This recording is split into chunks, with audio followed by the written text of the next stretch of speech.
Gabon, le pays le plus riche d'Afrique. C'est une nouvelle qui a provoqué une onde de choc chez certains, le rire chez d'autres et même de la frustration. Certains ont même cru à un troll et ont voulu péter. Je dois vous avouer que lorsqu'à Elam TV nous avons eu l'info, nous avons fait du fact-checking, histoire de confirmer si ce que nous avons eu sur les yeux était vrai. Une fois ce travail accompli, nous avons fait de la veille sur les réseaux sociaux et voir ce que les Gabonais en pensaient.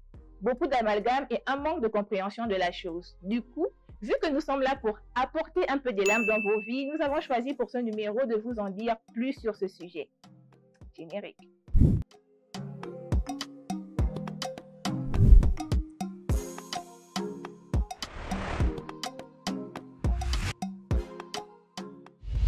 Dire que le Gabon est le pays le plus riche d'Afrique serait faux. D'ailleurs, aucun Gabonais ne me croirait.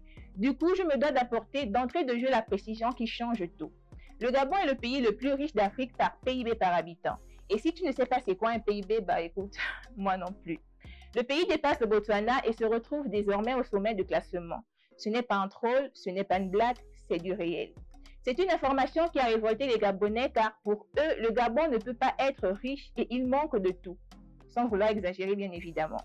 Dans ce classement, le top 5 est composé de pays comme les Seychelles, l'île Maurice, le Botswana et le Nigeria. À l'exception du Nigeria, le point commun entre les autres pays cités est leur faible démographie. Du coup, voir le Gabon dans ce classement et même premier du classement ne devrait pas surprendre. C'est un pays au sous-sol riche.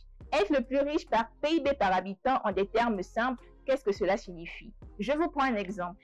Vous avez M. Moussavou et M. Obam. Tous les deux gagnent 1 million de francs par mois. M. Moussavou a 8 enfants à nourrir et M. Obam en a 3. Si on essaie de diviser le salaire des deux par le nombre d'enfants pour voir quelle est la part de chaque enfant dans le salaire de son père, un calcul rapide nous donne 125 000 francs en moyenne pour chaque enfant Moussavou et un peu plus de 300 000 francs pour chaque enfant Obam, donc près du double. Du coup, techniquement, la famille Obam est plus riche que la famille Moussavou et de facto, les enfants Obam plus riches que les enfants Moussavou. Sauf que dans les faits, M. Obam peut par exemple très mal gérer son argent et ses enfants ne toucheront même pas 300 000 francs. Selon les données publiées par la Banque mondiale, le Gabon affiche un PIB par habitant de 7 000 $, un peu moins de 4 millions de francs CFA. Oh, il s'exagère. Non, Monsieur le Président, c'est bien ce que disent les chiffres. Le Gabon compte des richesses comme le pétrole, le manganèse et les feuilles de manioc sucrées. Le Gabon est 8e producteur africain de pétrole ainsi que le premier producteur africain et 3e mondial de manganèse. Il est même en passe de devenir second devant l'Afrique du Sud. S'il faut donc rattraper tout ce que je viens de dire avec mon exemple, le Gabon serait donc M. Obam avec sa grosse richesse minière qui en principe voudrait que les fils de son sol vivent bien.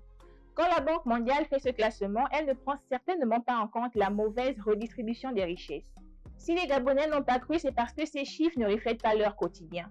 Et ces chiffres ne reflètent pas leur quotidien à cause d'une mauvaise gestion ou des détournements à outrance des recettes que peuvent produire le sol gabonais. Deux exemples concrets pour illustrer. On l'a dit, le Gabon est 8e producteur africain de pétrole et pour vous donner une idée de comment cet argent est mal utilisé, laissez-moi vous dire que l'Afrique du Sud est 11e. Arrête, non, plus un mot, tu dis des bêtises. Un ancien ministre du pétrole du Gabon, Étienne Goubou, pour ne pas le citer, est même passé par la case prison pour détournement.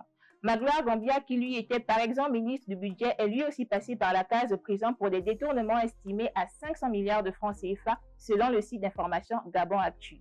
Avec de tels agissements, comment espérer que la population puisse bénéficier des richesses de son sol? Encore que ceux que je viens de citer ne sont pas les seuls et j'ajouterais, ils ont juste eu de la malchance de se faire attraper. J'espère que ces explications vous auront servi. C'était Nelly pour Elam Détour. Take care.